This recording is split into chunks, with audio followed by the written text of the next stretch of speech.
Hello, it's Åsa, back with another scrapbooking process video. And this is a bit different. It's again pictures from that fishing picnic that we went on. And this is from the actual fishing part. And I thought I'd do something fun with my Peerless watercolors, because I think they are awesome to just play along with. So I chose 3 colors and just painted randomly on a piece of scrap watercolor paper. And I had not everything planned out when I made this, so I just played along, and I thought I knew that I wanted to draw on this with a black pen later on. But this is what I started with. And here are a bunch of photos of my daughter, and she has just caught a fish in one of them, and that's the main photo for this layout. The one when she holds up the really tiny fish still on the hook. And I wanted to make the photos less I didn't want to make a multi-photo layout this time, but have some photos anyway, so I decided on 3, and I cropped them to become a smaller block of photos. And after cropping them, I mounted them on pink piece of pattern paper, and I left a border around all 3 of them, and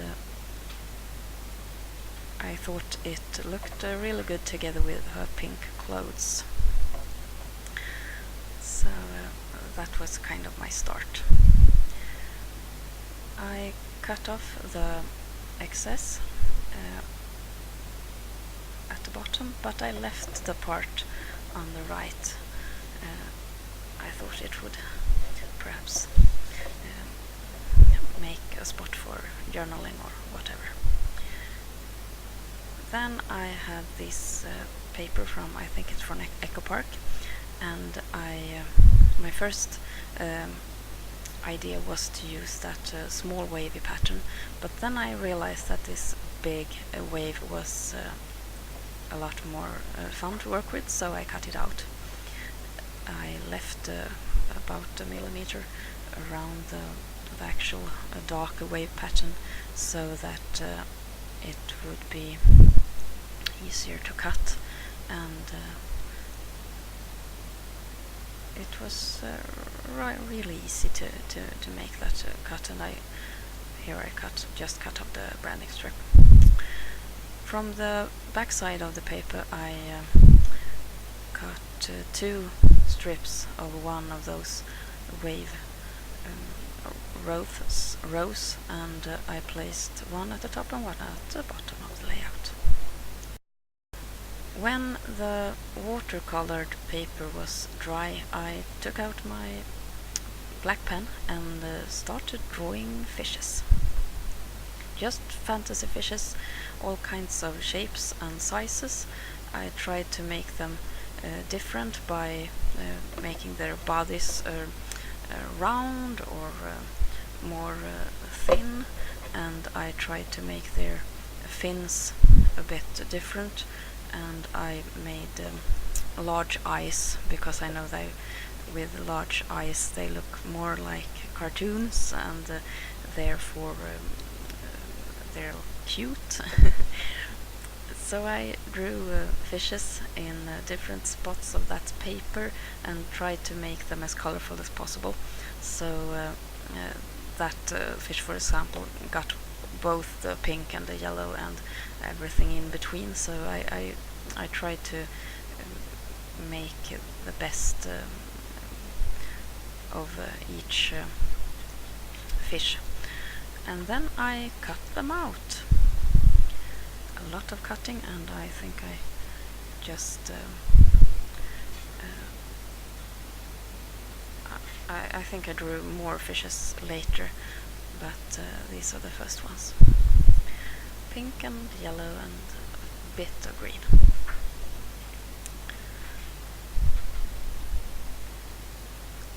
they are supposed to go down there on the wave.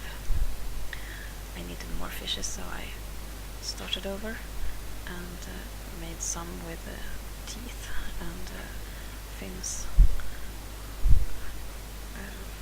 pointing other ways, and I needed a shark. We have no dangerous animals in Sweden, but everyone is always afraid of unknown things in the water, so I thought it would be fun with a fin of a shark. Then I took out my Uniball Signo white pen and made the eyes of the fish. I gave them a white dot. I will later come back and correct the actual eyes with some more of that black pen. This was a layout that I worked with over a period of almost a week, I think, and this is when I finished the whole thing today,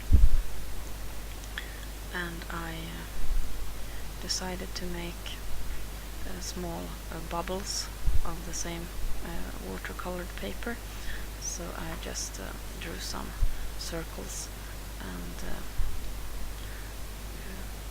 wanted to cut them out later. So that was the idea.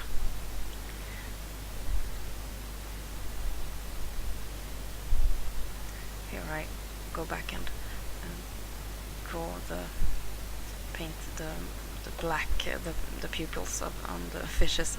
I don't think they actually have pupils, but now they have, and it makes them look a bit more cute and a bit more alive. That watercolor paint really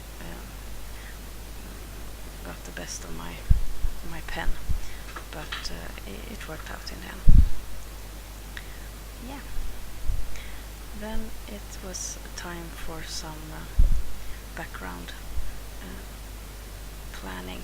I made some circles and circle segments of the leftovers from that watercolored paper. And now it's time for some from the bottom building up again. I got some empty white space there, and I thought I needed to do something about it, so I will add some cardstock and some washi tape to fill it up, and that took me a lot of time, which I have not included in this video because it was a lot of fussing around. I first thought that I would use the double adhesive tape, but later I ended up using the more dimensional tape instead, and I don't think I thought this through at all, because I needed to lift that piece up and up and up over and over again to do all the stuff that was going on beneath it, so it was not really thought through when I started, but it worked out, and the tape allowed me to lift it up. Hubby was showing me some model of his. And now I work on my title. I decided it to be Storfiskar'n, which is the Swedish expression for someone who has caught a real big fish. And my daughter caught a very small fish, but it was her first fish, so it was big anyway. I looked through my stash and I didn't find any thickers that would fit, so I took out my biography font for the quick cuts and cut the title in pink. Then I realized that this pink title wouldn't stand out on the white, so I needed to do something about it. And since I had that white space, I thought I needed to fill it up anyway. So the next part of the video will show how I fill that white space with the title block and some washi tape. So here I find a blue washi tape with stars that suits the other colors pretty well, and I start taping, and this part of the process took a long time because I made all kinds of errors and a mess.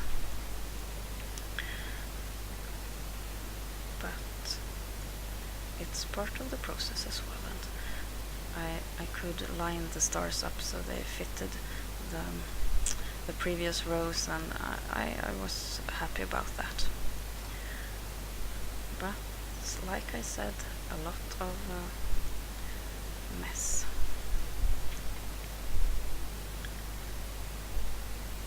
I went to my stash of cardstock scraps and found a piece of cardstock that fitted the upper wave very well, so I chose it, and there you can see it. So that will be the piece that I will build my title upon. I cut out a lot of the washi taping because I had so much problem with it. It took so long time. So soon you'll see the finished block of washi, and here I will adhere the photo block to the background. Always my recording stops. I think it's because my telephone, which I'm filming with, it doesn't have that much digital space, so when it's full, the recording stops. But I took some still photos, so here's the finished layout with all the fishes and their bubbles, and the shark fin above the title. I also made an embellishment cluster at the top right with the circles that I punched out from the watercolor paper, and I made some arrows pointing at the fish, because since it's really small, I thought it needed some pointing out. So here are some close-ups of the fishes and their bubbles, and I think they look really fun. There's the circles and the whole layout again. I hope you've enjoyed this process video, and see you soon. This is Åsa. Bye bye.